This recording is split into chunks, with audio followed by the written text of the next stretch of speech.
너희는 여호와께 감사하며 그의 이름을 불러 아뢰며 그가 행하신 일을 만민 중에 알릴지어다.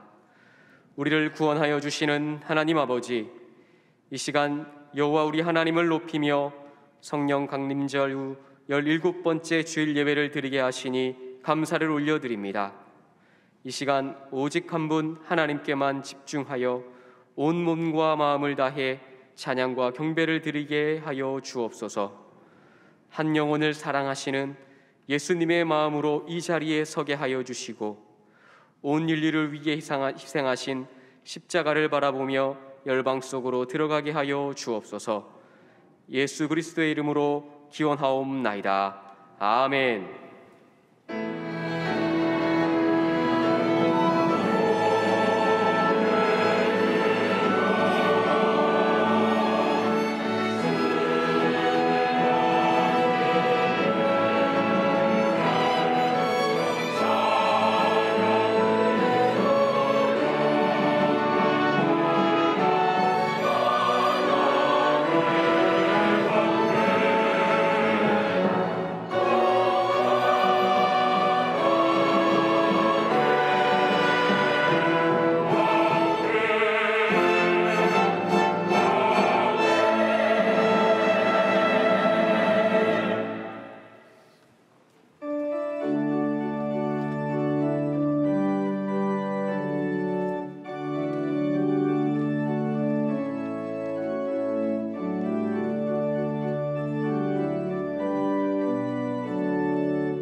지난 한 주간 우리의 삶을 돌아보며 침묵으로 참회의 기도를 드리겠습니다.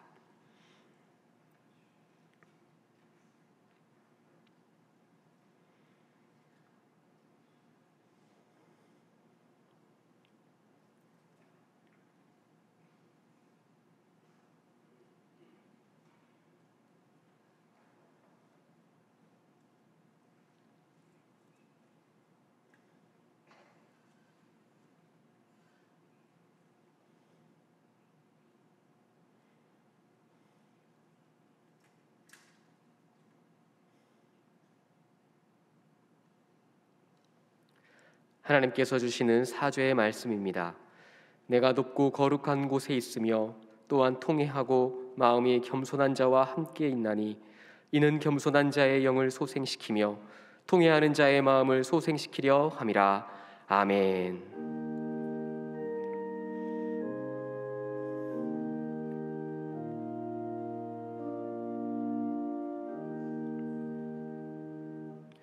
나는 전능하신 아버지 하나님, 천지의 창조주를 믿습니다. 나는 그의 유일하신 아들, 우리 주 예수 그리스도를 믿습니다. 그는 성령으로 잉태되어 동정녀 마리아에게서 나시고 본디오 빌라도에게 고난을 받아 십자가에 못 박혀 죽으시고 장사된 지 사흘 만에 죽은 자 가운데서 다시 살아나셨으며 하늘에 오르시어 전능하신 아버지 하나님 우편에 앉아 계시다가 거기로부터 살아있는 자와 죽은 자를 심판하러 오십니다. 나는 성령을 믿으며 거룩한 공교회와 성도의 교제와 죄를 용서받는 것과 몸의 부활과 영생을 믿습니다. 아멘.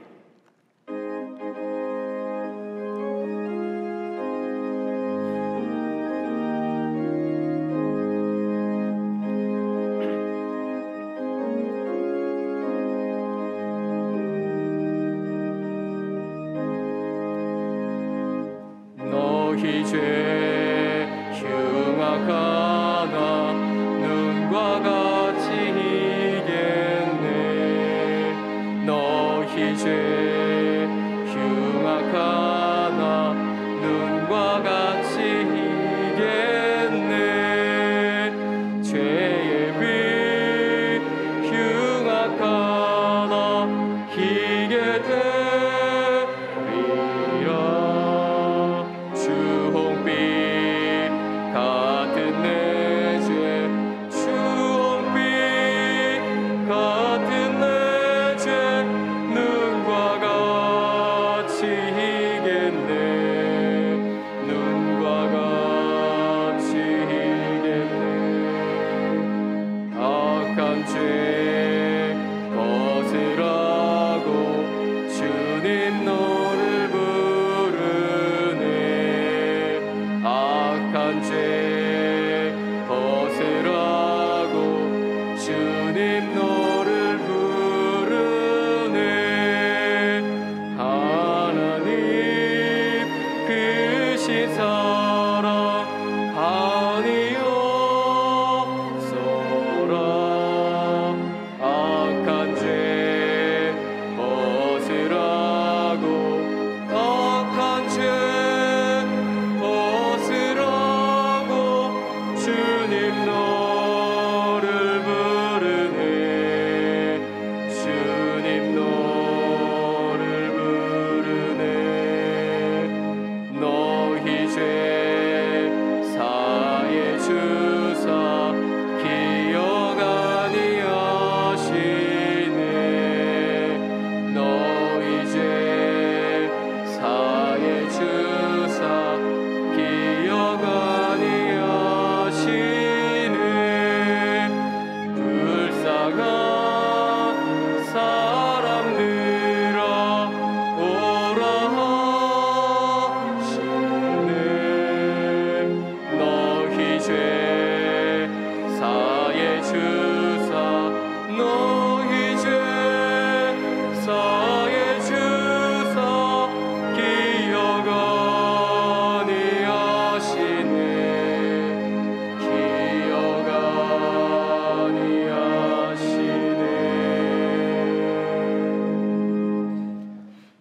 자막을 보시면서 함께 교회 공동 기도를 드리겠습니다.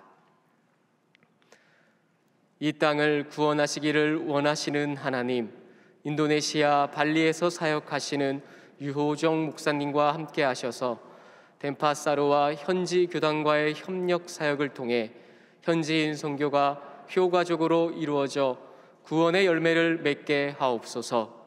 청년부 가을 수련회에 하나님의 크신 은혜가 임하여 믿음의 성장과 결단이 일어나게 하시고 신실한 자들로 세워지게 하옵소서. 노인의 날을 맞이하여 어르신을 존중하는 경로 사상과 효 문화가 회복되게 하시고 모든 어르신들이 주 안에서 강건하게 하옵소서. 말씀을 전하시는 이진우 목사님께 성령 충만함을 주시고 말씀을 듣는 심령마다 변화와 결단의 은혜가 일어나게 하옵소서. 담임 목사님의 영육간의 강건함을 주시고 가정과 사역 위에 하나님의 은혜와 평강이 충만하게 하옵소서. 아멘. 이제는 각 개인의 기도 제목과 작정한 한 영혼을 위하여 그리고 환우들을 위하여 기도를 드리겠습니다. 우리를 사랑하시는 하나님 아버지, 우리가 작정하고 복음을 전하고 있는 한 영혼들이 있습니다. 한 영혼 한 영혼마다 하나님 찾아가 주시사 마음을 열어주시고 우리가 복음을 전할 때에 주님의 사랑과 은혜가 충만하게 하여 주시옵소서. 하나님, 많은 환우들이 있습니다. 질병으로 고통당하는 환우들의 삶을 붙잡아 주시옵시고 그 가족들을 주님 위로하여 주시사 하나님이 질병에서 회복되게 하여 주시고 주님의 풍성한 은혜를 부어주시사 하나님이 주시는 은혜 가운데 늘 거하는 우리의 열들 되게 하여 주옵소서. 예수의 이름으로 기도하옵나이다.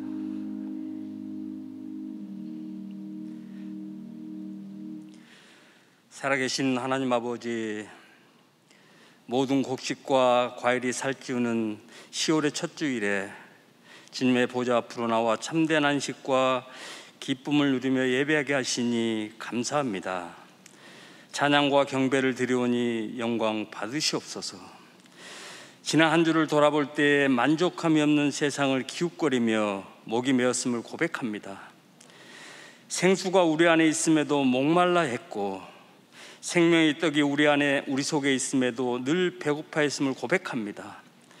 하늘의 생수로 가란 영혼을 채우게 하시고 하늘의 만나로 줄인 영혼을 배부르게 하옵소서.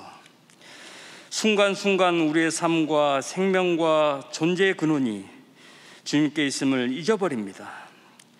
세상의 부유함이 영원하지 않음을 알게 하셔서 주어진 생명과 삶의 진정한 의미와 목적을 깨닫게 하옵소서. 날마다 전신갑주로 무장하여 마귀의 세력을 능히 대적하게 하옵소서. 지금도 우는 사자와 같이 삼킬자를 찾고 있음을 기억하여 사망 권세를 이기고 부활 승천하신 예수님만 바라보게 하옵소서. 북한은 핵실험을 준비하고 있고 국내는 통화가치 폭락으로 다시 외환 금융위기가 재현될 수 있다고 경고를 쏟아내고 있으며 물가, 금리, 환율이 치솟고 있사오니 대통령에게 지혜를 주시고 잘 대처할 수 있도록 간절히 기도합니다. 하나님, 이 땅의 황무함을 보소서. 한국교회가 회복되고 성도들이 회복되며 믿음이 회복되고 소망이 회복되길 원합니다. 세상이 교회를 비웃어도 주님은 여전히 교회를 사랑하시고 교회를 통하여 역사하시는 줄 믿습니다. 교회 안에 세상에 그 어떤 것으로 채울 수 없는 주님의 사랑과 은혜를 내려 주시옵소서. 땅끝과 지구촌 오지에서 생명을 다해 복음을 전하시는 선교사님들을 지켜 주시옵소서. 하나님, 육신에 찾아온 병이 너무 무겁고 아파서 힘겨워하며 고통받는 사랑하는 주의 자녀들에게 자비와 기적을 베풀어 주시옵소서. 닥쳐온 아픔으로 근심하고 걱정하는 모든 마음을 주님의 보혈로 안수하셔서 깨끗이 치료되고 회복되게 하시며 하늘의 소망으로 살아갈 수 있도록 은혜 내려 주시옵소서. 오늘도 힘겨운 삶을 살아가는 성도들의 마음에 희망의 씨앗이 자라나길 간구합니다. 목말라 이리저리 헤매고 방황하며 바람에 흔들리는 갈대와 같이 의지할 것이 없는 이들에게 시냇가에 심겨진 나무와 같은 은혜가 주님께 있음을 깨닫게 없어서, 우리 동안교회가 주님의 마음을 품는 교회로 부흥되게 없어서, 예배 제약이 없음에도 많은 성도들이 예배당을 찾지 못하고 있습니다. 환경과 여건을 허락하셔서 코로나 이전으로 예배당에서 드리는 예배가 회복되게 없어서, 담임 목사님의 건강을 온전히 회복시켜 주시고 사역을 감당하기에 부족하지 않도록 은혜 내려 주시옵소서. 말씀을 전하실 이준우 목사님 말씀의 반석 위에 세워주셔서 주님의 귀하고 큰 종으로 사용되게 없어서, 예배하는 성도들이 말씀을 통해 흔들렸던 마음과 생각이 하나님께 다시 고정되게 없어서, 예배를 위해 기도하고 돕는 모든 손길 위에 주님의 권능의 팔로 덮어 주시옵소서. 언제나 은혜를 부어주셨듯이 오늘도 흡족한 은혜를 부어주실 줄 믿사오며 우리의 생명과 삶의 주인이신 예수 그리스도 이름으로 기도드립니다. 아멘.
어제나 오늘이나 영원토록 변함이 없는 사랑으로 우리를 돌보시는 하나님, 한 주간을 사는 동안에도 우리와 동행하시며 선하고 의로운 길로 인도하시고 거룩한 주일에는 기쁨과 평안 중에 성전에 나와 예배드리게 하시니 감사를 드립니다. 주님과 함께하며 예배하는 이 시간, 크신 사랑과 은총으로 우리의 심령을 충만하게 채워 주옵소서. 우리가 드리는 찬송과 예물은 하나님께 기쁨이 되게 하시고 우리가 구하는 기도는 하늘 보좌에 상달되어 응답되기를 원합니다. 우리 일상의 삶이 하나님과 동행하는 은혜와 기쁨으로 충만케 하시어 매 순간마다 천국을 맛보는 은총으로 가득하게 하여 주옵소서. 우리의 시선은 언제나 하나님의 시선과 같은 곳을 바라보게 하시어 소외된 심령들과 우리의 도움을 필요로 하는 공동체를 돌아보는 긍휼의 마음이 회복되게 하여 주옵소서. 모든 상황 속에서 주님을 찬송하게 하시고 감사의 예물과 함께 우리의 진실한 마음의 고백을 이 시간 주님 앞에 올려드립니다. 이 예물이 사용되는 곳마다 하나님의 나라가 이루어지게 하시고 죽어가는 생명이 소생케 되고 모든 질병은 떠나가며 치유와 회복의 은총을 경험케 하여 주옵소서. 진실한 마음으로 드리는 손길마다 하늘의 신령한 복과 땅의 기름진 복으로 충만하게 채워주시기를 간절히 소망하며 거룩하신 예수님의 이름으로 기도드립니다. 아멘. 네, 우리 앞뒤 좌우에 계신 분들과 인사 나누겠습니다. 주님의 평강을 기원합니다. 네, 주님의 평강을 기원합니다. 네, 우리 담임 목사님께서는 연구월로 지금 지내고 계십니다. 이번 주 중에 이제 돌아오시게 됩니다. 목사님께서는 조금씩 아주 조금 더디게 좋아지고 계신다고 하십니다. 여러분 기도 많이 해주시기 바랍니다. 이제 목사님 오시면 내년도 계획을 세울 이제 정책당에도 이루어지고 추수감사 특별 새벽기도회도 진행됩니다. 목사님 영과 욕을 위해서 또 우리 동안교회 사역을 위해서 계속해서 기도해 주시기 바랍니다. 네, 오늘은 10월 첫째 주일입니다. 우리가 작정하신 비전 헌금과 선교 헌금을 드리는 주일입니다. 하나님께 온전히 예물 올려드리시기 바랍니다. 2022년 추수감사 특별 새벽기도회 준비하고 있습니다. 10월 23일이 저희가 추수감사 주일로 지내게 되는데요. 그리고 그 다음날 10월 24일부터 2주 동안 추수감사 특별 새벽기도회를 진행됩니다. 이번에는 올해 주제하고 동일한 주제로 진행합니다. 다시 쓰는 회복행전. 강사님이 누구시냐면 담임 목사님께서 이렇게 한 주간 또 말씀을 전해주시고 그 다음 주에는 우리 동안교회에서 부목사님으로 사역을 잘 하시다가 지금은 담임 목회 하시는 6분의 강사님을 모셨습니다.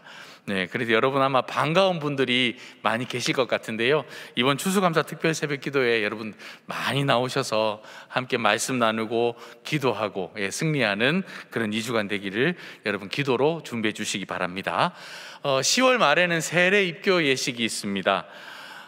유아 세례를 받고 난 이후에 아직 본인의 신앙 고백으로 입교를 하지 않은 분, 유아 세례가 끝인 줄 알고 있는 분들이 계시더라고요. 유아 세례를 어릴 때 받으셨으면 이제 본인의 신앙 고백으로 입교를 해야 됩니다. 그리고 이제 캐톨릭에서 이렇게 영세를 받으신 분, 또 세례를 받으신 분들은 이제 우리 개신교로 넘어오시면 또 입교를 하셔야 됩니다. 그러니까 이런 분들 잘 모르시기 때문에 우리 목자님들, 여러분 마을 식구들 가운데 꼭 챙겨주셔서 이번 세례식 또 입교 예식에 함께 동참할 수 있도록 하시면 좋을 것 같습니다. 각 재직부서 2022년 사역 보고 및 제안서를 제출해 주시면 감사를 드리겠습니다. 사역 보고와 제안서를 제출해 주셔야 저희가 올 한 해 사역을 마무리하고 이제 내년도 사역을 또 준비할 수가 있습니다. 우리 재직부서 부장님들 꼭 확인하시고 챙겨 주시기 바랍니다. 여러분 오늘 예배 후에는 2층에 내려가시면 로뎀 갤러리에서 이영신 작가 초대전이 진행되고 있습니다. 제목이 꿈꾸는 여인의 비망록입니다. 이분이 본인의 삶을 돌아보면서 나를 찾아가는 여행이라는 주제를 가지고 이렇게 작품을 냈다고 합니다. 나를 찾아가다 보니까 결국에는 만나는 것이 누구였냐면 하나님이었다라는 겁니다. 그래서 나와 하나님과의 관계, 그리고 나와 다른 사람과의 관계, 나와 나 자신과의 관계 회복에 집중하면서 오늘 작품을 만들었다고 하니까요. 여러분 2층에 내려가셔서 또 작품도 보시고 또 감상하시고 또 그 은혜도 나누면 좋을 것 같습니다. 나머지 소식은 우리 영상을 통해 보도록 하겠습니다. 이 시간 너의 맘속에 하나님 사랑이 가득하기를 진심으로 기도해 간절히 소망해 하나님 사랑 가득하기를 하나님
오늘 우리에게 주시는 하나님의 말씀은 민수기 10장 29절에서 34절 말씀입니다.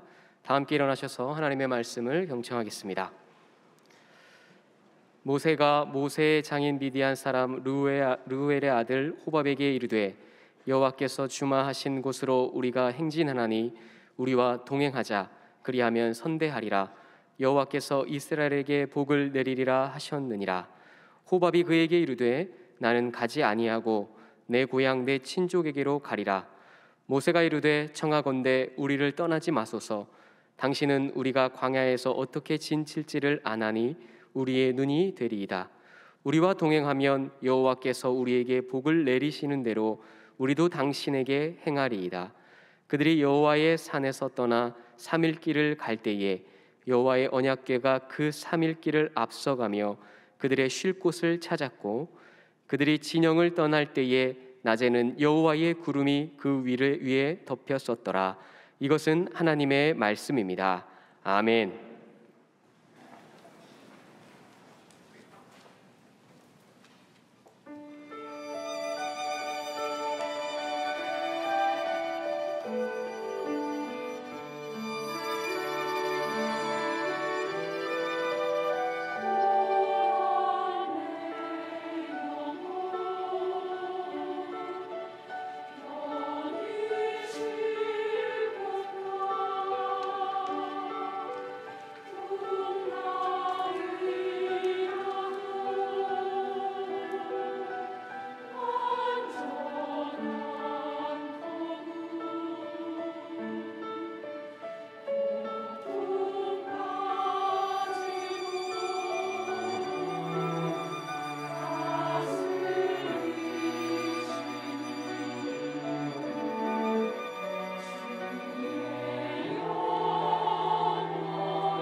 아멘.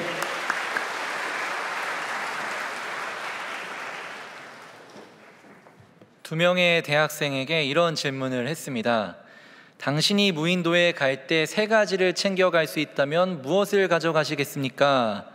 이 두 대학생 중에 그 이과인 학생이 먼저 대답합니다. 구급 상자와 물을 정제할 수 있는 금속 양동이와 마체테라는 정글용 칼을 가져가겠다 대답을 했습니다. 이것은 모두 생존과 관련된 물품이었죠.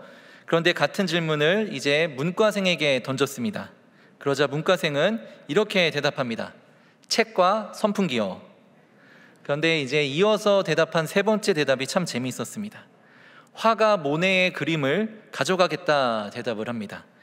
의아해하는 MC들이 왜냐고 묻자 이렇게 이야기를 합니다. 내가 모네의 그림을 훔쳐가면 세상이 나를 찾아오겠지 라고 재치있게 대답했다고 합니다. 미국의 한 설문조사 기관에서도 동일한 질문을 500명의 사람들에게 던졌습니다. 인종과 성별, 나이와 무관하게 설문을 진행했고 이들이 무인도에 가져가겠다라는 것은 세 가지 다음과 같았습니다. 1위는 무인도에서도 섬 밖의 사람들의 이야기를 들을 수 있는 인스타그램이나 트위터 같은 어플들이었고 2위는 물과 식량, 이렇게 나의 생존과 관련된 물품들이었고 3위는 무인도에서도 나의 삶을 윤택하게 해줄 수 있을 만한 샴푸나 헤어 드라이어 등의 생활용품이었다고 합니다. 인생에 반드시 필요한 세 가지가 있다면 무엇일까요? 그것이 특별히 나의 인생 가운데 누구도 나를 도와주지 못하는 어려운 순간에 처했을 때 나에게 필요한 세 가지가 있다면 무엇이겠습니까? 저마다 중시하는 가치관에 따라서 다르겠지만 특별히 우리는 오늘날 이 시대를 살아가는 그리스도인으로서 하나님의 자녀로서 광야의 길을 걸어갈 때에 우리에게 필요한 것들은 무엇일까요?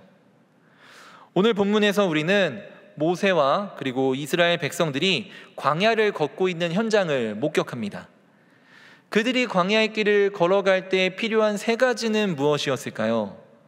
오늘 말씀을 통해서 함께 살펴보면서 특별히 인생의 광야의 길을 걸어가고 있는 우리에게 필요한 하나님의 은혜를 깨닫고 또 그것을 붙들며 우리에게 주어진 인생길을, 그 광야길을 성실하게 걸어가시는 동안의 모든 성도님들이 되시기를 주님의 이름으로 축복합니다. 첫째로 우리가 인생의 광야를 걸어갈 때 필요한 첫 번째 자세는 바로 세상을 의지하지 말고 하나님만을 의지해야 한다라는 것입니다. 어찌 보면 제가 또 당연한 이야기를 하는 것 같아 보일 수도 있겠지만 바로 그 당연한 것을 모세는 잊어버린 듯합니다. 오늘 말씀의 29절을 함께 읽도록 하겠습니다. 모세가 모세의 장인 미디안 사람 르우엘의 아들 호밥에게 이르되 여호와께서 주마하신 곳으로 우리가 행진하나니 우리와 동행하자. 그리하면 선대하리라. 여호와께서 이스라엘에게 복을 내리리라 하셨느니라. 아멘. 모세가 지금 대화를 나누고 있는 사람은 그의 장인인 미디안 사람 호밥이라는 인물입니다. 출애굽기에서는 그의 이름을 이드로라고 기록을 하고 있습니다. 그가 누구입니까? 모세가 애굽인을 죽이고 나서 광야로 도망쳤을 때에 그를 품어주었던 미디안 광야의 제사장이자 모세를 사위로 맞아들여서 그에게 광야에서의 생활을 가르쳐 주었던 광야 생활의 전문가였습니다. 모세는 40년이라는 시간 동안 광야에서 지낼 때 이 호밥의 도움과 가르침을 받아서 광야 생활에 무리 없이 잘 적응할 수 있었습니다. 그리고 바로 얼마 전이지요. 모세는 그의 장인인 호밥을 통하여서 이스라엘 백성들을 돌보고 또 그들을 지도하는 데 큰 도움을 받았던 적이 있습니다. 무엇일까요? 바로 천부장, 백부장 제도를 가르쳐 주신 것입니다. 이를 통해 모세는 지도자로서의 자신의 위치를 잘 다질 수 있었습니다. 이렇게 모세에게 있어서 그의 장인 호밥은 그의 멘토이자 정신적 지주요, 그리고 그가 의지할 수 있었던 사람이었습니다. 그리고 오늘 본문에서 모세는 다시 한 번 더 그의 장인인 호밥을 의지하고자 합니다. 바로 그것이 우리가 읽었었던 29절에 등장하는 내용입니다. 29절에서 모세는 호밥에게 우리와 함께 광야를 지나고 가나안 땅으로 들어가자라고 권유를 하고 있습니다. 그렇다면 모세가 호밥에게 동행을 권유했던 이유는 무엇일까요? 그것은 그가 광야 생활의 전문가였기 때문이었습니다. 그리고 이스라엘에게는 지금 이 광야 생활의 전문가가 필요한 상황이었습니다. 한번 생각해 보겠습니다. 이스라엘 백성들은 430년이라는 시간 동안 애굽에서 노예로 살았고 애굽의 정착 생활을 하며 살았던 사람들이었습니다. 누군가 만약 그들에게 정착 생활에 대해서 묻거나 건물 짓는 일에 대해서 물어본다면 그들은 잘 설명을 할 수 있었을 겁니다. 자신의 경험을 활용해서 말이지요. 그러나 그들은 지금 출애굽한 이후로 전혀 그들이 경험하지 못했던 생소한 생활 환경 가운데에서 살아가고 있습니다. 그곳은 그들이 정착 생활을 할 수 없는 곳이고 건물을 지을 수도 없는 환경이었습니다. 그들이 지금 지나가고 있는 광야라는 곳은 어떠한 곳입니까? 그곳은 쉽게 물과 음식을 구할 수 없는 장소입니다. 잠자리가 편안한 것도 아니었습니다. 심지어 도처에는 그들을 위협하는 것들이 도사리고 있는 현장이 바로 광야였습니다. 그래서 그들에게는 광야 생활을 안정적으로 이끌어줄 전문가가 필요했던 것입니다. 이스라엘 백성들은 말씀드렸던 것처럼 정착 생활을 하는 사람들이었기 때문에 광야 생활을 경험한 적이 한 번도 없습니다.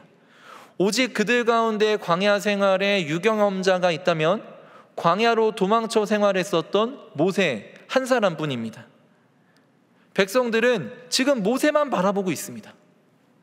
그리고 모세 홀로 이 100만 명에 가까운 출애굽 백성들을 이끄는 것은 쉽지 않아 보였습니다. 이에 모세는 광야 생활의 전문가이자 자신의 정신적 지주인 이 호밥을 의지하고자 오늘 말씀에서처럼 청하고 있었던 것입니다. 31절 말씀을 읽도록 하겠습니다. 모세가 이르되 청하건대 우리를 떠나지 마소서. 당신은 우리가 광야에서 어떻게 진칠지를 아나니 우리의 눈이 되리이다. 아멘. 사실 30절에서 호밥은 이미 모세의 청을 한번 거절한 적이 있습니다. 그럼에도 불구하고 모세는 호밥에게 한 번 더 재차 권유를 합니다. 이 31절에 기록된 우리를 떠나지 마소서라는 이 목소리가 여러분들의 귀에는 어떻게 들리십니까? 저는 이것이 호밥의 도움을 얻기 위해 모세가 울부짖는 소리로 들렸습니다. 이렇게 모세는 호밥을 통해서 지혜를 빌어서 광야에서 어떻게 진을 치며 행진해야 할지를 정하고자 하였던 것입니다. 그런데 여기서 참 어색한 것이 있습니다. 그것이 무엇이냐면 모세는 광야에서 어떻게 진을 치며 행진해야 할지에 대해서 이미 그 방법을 알고 있었다라는 것입니다. 그에게 광야 생활 방법에 대해서 가르쳐 주셨던 분은 다름 아닌 그들을 이끌어 광야로 오게 하셨던 하나님이셨습니다. 오늘 말씀의 앞선 절인 민수기 9장 18절 말씀을 함께 읽도록 하겠습니다. 이스라엘 자손이 여호와의 명령을 따라 행진하였고 여호와의 명령을 따라 진을 쳤으며 구름이 성막 위에 머무는 동안에는 그들이 진영에 머물렀고. 아멘. 하나님께서는 이미 말씀을 통해서 이스라엘 백성들이 어떻게 진을 치며 광야를 행진해야 하는지에 대해서 가르쳐 주셨습니다. 그 방법은 무엇입니까? 바로 여호와의 명령을 따라 살아가는 삶의 방식이었습니다. 여호와께서 허락하신 구름 기둥을 따라서 진을 치고 머무르며 거두는 방식이었습니다. 이것을 모세가 몰랐던 것이 아니죠. 그런데 왜 모세는 하나님께서 말씀해 주신 하나님의 방식을 선택하는 것이 아니라 사람의 도움을 얻는 세상적인 방식을 선택했었던 것일까요? 그것은 모세가 불안했기 때문이었습니다. 가나안 땅을 향한 소망과 약속의 말씀을 붙들고 여정을 시작했지만 자꾸만 어려움들이 발생합니다. 물과 식량의 문제가 일어납니다. 아말렉과의 전투를 경험하게 됩니다. 그가 예상하지 못했었던 문제들을 맞닥뜨리게 되자 모세를 향하여서 원망과 불평을 쏟아내는 백성들이 등장하게 됩니다. 심지어 그들 중에서는 모세를 향하여서 반란의 기미를 보였던 백성들도 있었습니다. 불안했던 겁니다. 불안했던 것이죠. 그래서 모세는 하나님의 명령을 따르는 삶의 방식을 버리고 세상적인 도움을 얻고자 했었던 것입니다. 사랑하는 동안의 성도 여러분, 하나님께서는 우리가 세상을 붙들었던 손을 버리고 하나님의 손을 의지하기를 원하고 계십니다. 세상의 목소리에 귀를 기울이는 것이 아니라 하나님의 명령에 귀를 기울이며 그의 명령에 순종하는 삶으로 우리의 광야를 걸어가기를 원하고 계십니다. 혹자는 이렇게 이야기할 수도 있습니다. 세상적인 도움이나 세상적인 방법과 세상적인 지혜도 하나님께서 주신 것이니 우리가 무조건 멀리할 것은 아니지도 않은가 라고 반문할 수도 있습니다. 맞지요. 세상도 하나님의 창조 역사 아래 있으니 세상적인 방법과 지혜와 도움도 하나님이 일하시는 통로가 되기도 합니다. 그러나 때때로 우리가 삶을 살아가다 보면 하나님만을 온전히 의지해야 할 때가 있습니다. 그리고 오늘 말씀을 대하는 우리에게도 하나님만을 온전히 의지해야 할 때, 하나님의 일하심을 기대해야 할 때가 있다면 바로 그 시간이 지금일 수도 있습니다. 모세와 같은 마음의 불안으로 인하여서 세상의 방식을 의지하기보다는 나를 위해 역사하실 하나님만을 의지하는 동안의 모든 성도님들이 되시기를 주님의 이름으로 축복합니다. 둘째로, 인생의 광야를 살아가면서 우리는 하나님의 임재 안에 거하길 사모해야 합니다. 오늘 말씀의 33절을 읽도록 하겠습니다. 그들이 여호와의 산에서 떠나 3일 길을 갈 때에 여호와의 언약궤가 그 3일 길에 앞서가며 그들의 쉴 곳을 찾았고. 아멘. 이 33절에서는 모세와 이스라엘 백성들이 3일간 광야를 행진하는 모습을, 그 여정을 그리고 있습니다. 일반적으로 사람들이 광야를 지날 때에 반드시 지켜야 할 수칙이 하나 있습니다. 그것은 바로 광야를 지나가다 만나게 되는 오아시스를 그냥 지나쳐서는 안 된다라는 수칙입니다. 설령 내가 지금 목이 마르지 않다고 하여서 오아시스를 들르지 않고 그냥 지나치게 된다면 우리는 반드시 후회하게 될 것이라는 문제입니다.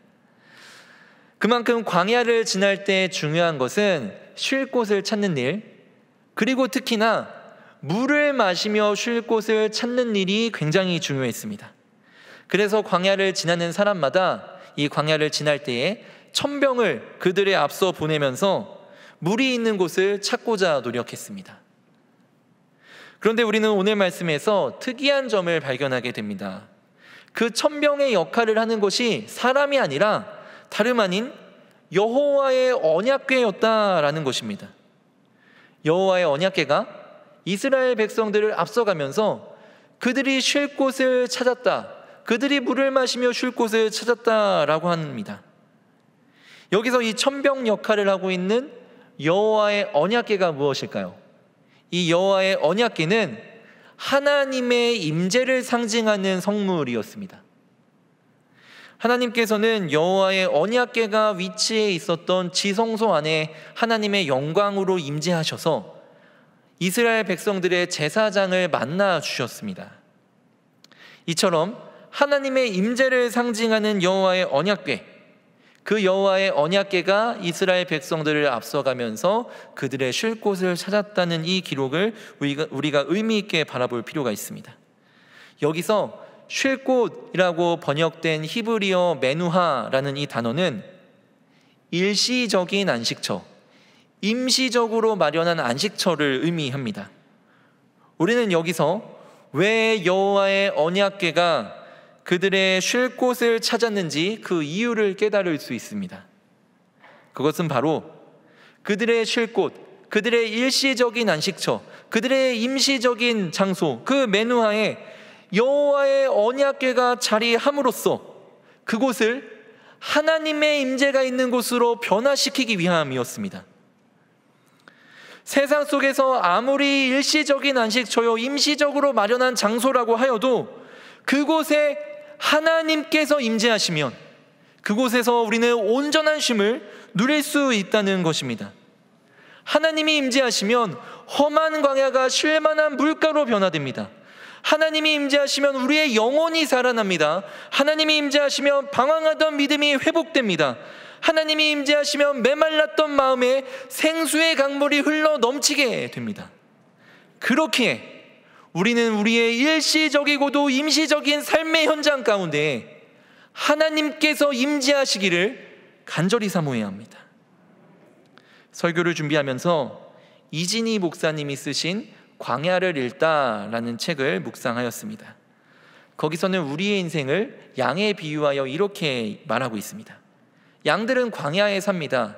그런데 그 험한 광야를 살아갈 자체적인 능력이 양들에게는 없다는 것이지요. 혼자 힘으로는 먹을 꼴을 찾을 수도 없으며 눈이 어두워서 길을 헤매기만 할 뿐입니다. 그렇다고 양에게 힘이 있어서 험한 맹수들과 싸워서 이길 수 있느냐? 그럴 힘도 없습니다. 그렇다고 해서 도망갈 수 있느냐? 다리가 둔하여서 그러지도 못합니다. 양에게는 하나부터 10까지 모든 게 다 문제랍니다. 그럼에도 불구하고 양들은 그 험한 광야를 아무런 문제가 없이 살아갑니다. 왜일까요? 그들에게 목자가 있기 때문입니다. 목자만 있으면 모든 문제가 해결됩니다. 왜냐하면 목자가 모든 것들을 책임져 준다 약속하고 있기 때문입니다. 문득 우리의 삶도 그러하다라는 생각이 듭니다. 우리의 삶은 일시적이고 임시적이라 온전하지 못할 뿐만 아니라 광야와도 같아서 배고픔과 목마름의 문제들을 만나고 살아가고 있습니다.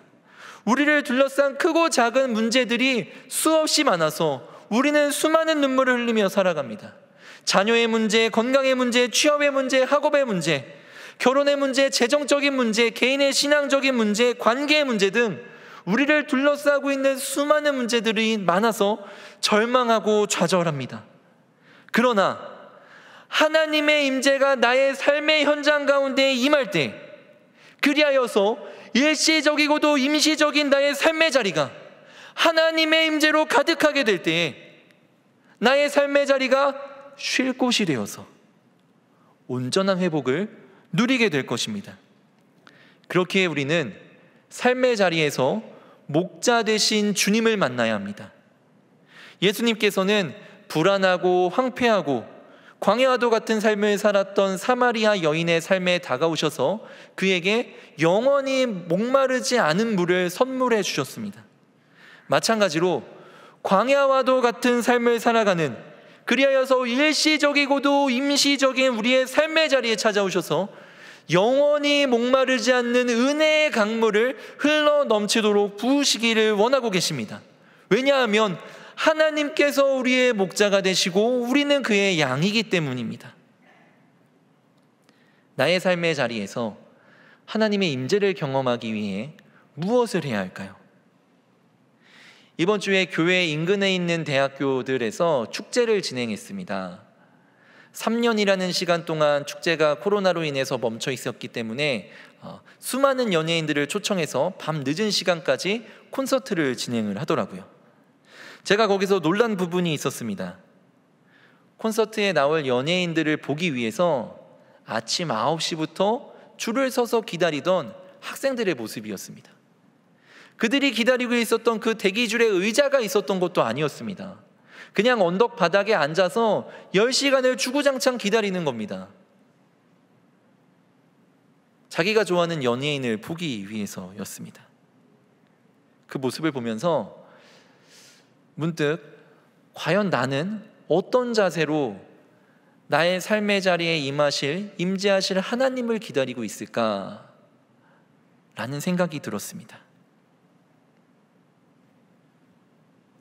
하나님의 임재는 간절히 사모하는 자들에게 주어집니다.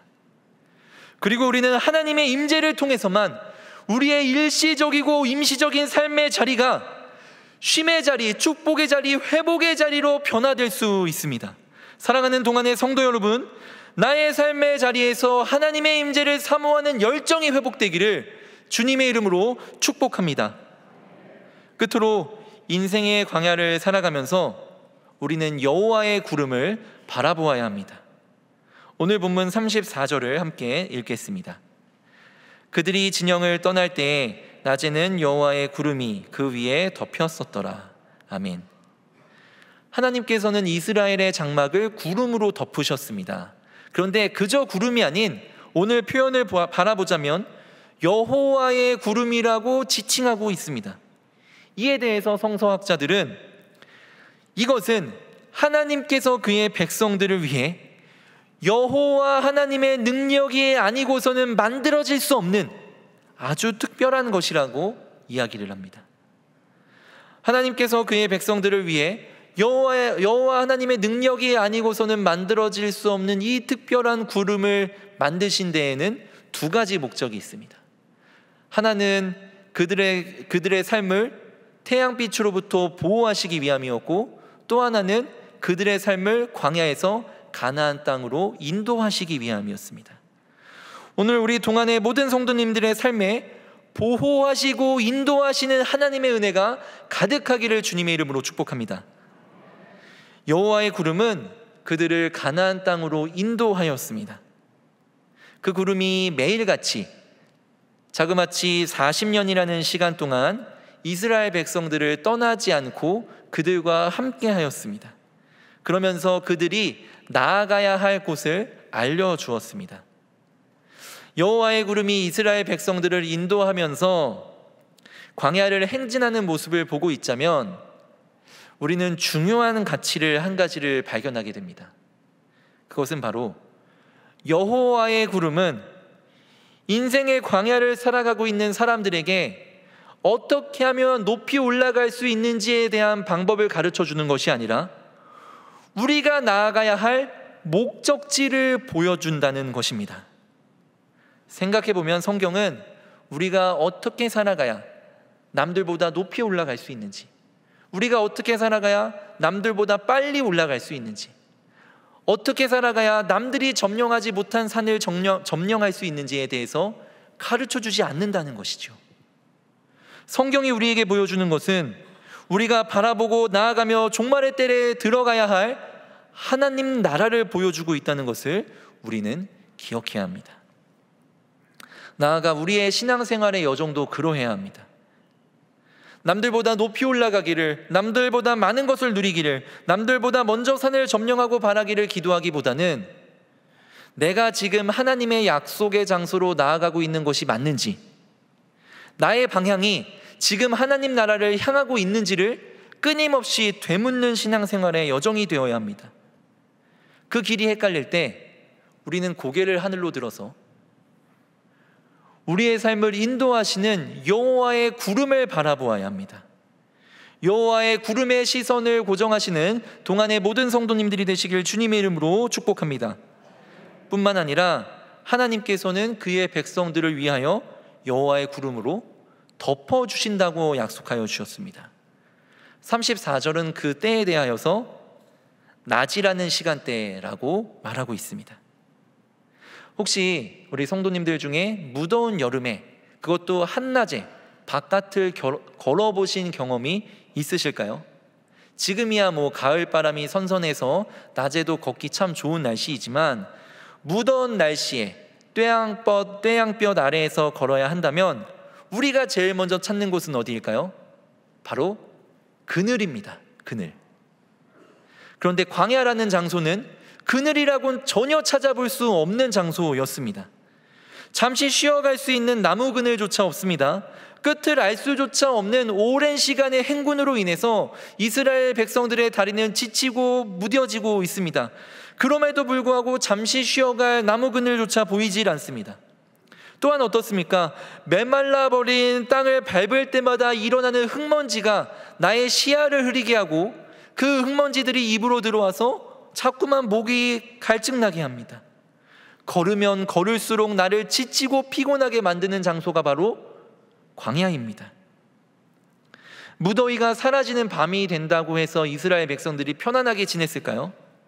낮에는 더위로 인해서 생명의 위협을 받았던 장소가 밤에는 극한의 추위로 인하여서 다시 한번 생명의 위협을 줍니다. 굶주린 맹수들이 사람의 발길을 따라서 사람들을 공격하기 위해 다가오기도 합니다. 이렇게 광야라는 장소는 수없이 많은 문제들로 인하여 둘러싸인 장소였습니다. 그럼에도 불구하고 어떻게 이스라엘 백성들은 나무 한 그루 없는 그 광야에서 40년간이나 그 길을 걸어갈 수 있었을까요? 바로 그들을 덮어주시는 여호와의 구름이 있었기 때문이었습니다. 그들의 삶과 동행하시면서 낮에는 구름 기둥으로 밤에는 불 기둥으로 그들을 보호하시는 하나님의 은혜가 그들의 장막을 뒤덮었기 때문이었습니다. 하나님의 능력이 아니고서는 만들어질 수 없는 여호와의 구름이, 그 특별한 여호와의 구름이 그들의 인생을 뒤덮었기 때문이었습니다. 사랑하는 동안의 성도 여러분, 하나님께서는 이스라엘의 백성들의 삶을 여호와의 구름으로 덮으실 뿐만 아니라 우리들의 삶도 여호와의 구름으로 덮어주시기를 원하고 계십니다. 인생의 광야를 걸어가며 그 누구도 나를 품어주지 않고 외면할 때에 하나님께서 나에게 다가오사 우리가 쉴만한 그늘이 되어주십니다. 끝을 알 수조차 없는 오랜 시간의 방황으로 인해서 지쳐있는 나를 안아주시면서 하나님의 사랑으로 덮어주십니다. 영적으로 메말라버린 나의 삶을, 시야가 흐려지고 목말라하는 나의 삶 가운데 영원히 목마르지 않는 생명의 강물을 허락해 주시는 것이 바로 우리 주님의 약속입니다. 걸으면 걸을수록 지치고 피곤했던 장소인 광야가 나의 삶을 덮어주시는 여호와의 구름으로 인하여서 날마다 새 힘을 얻는 장소로 변화되게 하십니다. 우리의 인생은 혹시 광야를 걷고 있지는 않습니까? 그 안에서 방황하고 힘들어하지는 않습니까? 우리는 인생의 광야를 어떤 자세로 걸어가야 할까요? 첫째로 세상을 의지하지 않고 하나님만을 의지해야 하며, 둘째로 하나님의 임재 안에 거하기를 사모해야 합니다. 끝으로 여호와의 구름만을 바라보며 나아가야 합니다. 한나 W 스미스가 쓴 하나님의 돌보심에도 우리는 왜 불안해하는가 라는 책에서 하나님을 이렇게 묘사하고 있습니다. 인간의 어머니든 어미 닭이든 어미 호랑이이든 간에 어머니의 마음이라는 요새는 세상에서 최고로 든든한 난공불락의 요새다. 그러면서도 비할 바 없이 연하고 부드럽다. 주님은 바로 이런 요새다. 제가 중학교 1학년 때 수해를 겪었습니다. 수해를 겪는 상황 가운데 구조를 받기 위해서는 지붕으로 올라가서 헬기의 구조를 기다려야 했는데, 그 지붕을 건너가려면 한 2m 되는 높이에서 1.5m 정도 되는 간격을 뛰어넘어야 했습니다. 중학교 1학년에 체구가 작았던 저였던지라 건널 수 없을 것 같아 두려워했습니다. 바로 그때 어머니께서 제 손을 잡아주시면서 엄마가 손을 붙잡을 테니까 같이 뛰어서 건너가자 라고 말씀해 주셨습니다. 어머니께서 손을 잡아주시자 제 마음의 두려움들이 다 녹아버리게 되었습니다. 사랑하는 동안의 성도 여러분, 하나님께서는 지금 우리의 손을 붙들어 주시기를 원하고 계십니다. 인생의 광야 앞에 놓여져 있는 수많은 장애물과 그 간극을 하나님께서 손을 내미시면서 사랑하는 아들아, 사랑하는 딸아, 내가 너의 손을 붙잡아 줄 테니 함께 그 길을 건너가자 라고 말씀하고 계십니다. 비록 우리가 살아가야 할 이번 한 주가 녹록지 않을지라도, 우리가 걸어가야 할 인생의 광야가 멀고 험할지라도 주님의 손을 붙들고 승리하며 살아가시는 동안의 모든 성도님들이 되시기를 주님의 이름으로 축복합니다. 함께 기도하겠습니다. 우리의 인생의 광야에 동행하시는 하나님, 주님의 은혜의 손으로 우리를 놓지 않으시고 잡아주시니 감사드립니다. 비록 가는 길이 멀고 험할지라도 우리의 믿음이 흔들리지 않고 오직 주님만을 의지하며 걷게 하옵소서. 내 몸과 영혼이 편히 쉴 곳이 없어 정처 없이 방황하는 나의 일시적이고도 임시적인 삶의 자리에 하나님께서 임재하사 나를 주님의 은혜로 채우시고 온전한 회복을 누리게 하옵소서. 또한 나를 보호하시고 인도하시는 여호와의 구름을 바라보며 세상과 같이 높아지려 하지 않고 하나님 나라라는 목적지를 향해 나아가는 믿음의 여정을 걷게 하옵소서. 우리의 걸음마다 말씀의 빛을 비추시는 예수 그리스도의 이름으로 기도하옵나이다. 아멘. 다 함께 일어나셔서 찬송가 545장을 찬양하겠습니다.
이달의 말씀을 함께 선포하시겠습니다. 오직 선을 행함과 서로 나누어 주기를 잊지 말라. 하나님은 이 같은 제사를 기뻐하시느니라. 아멘.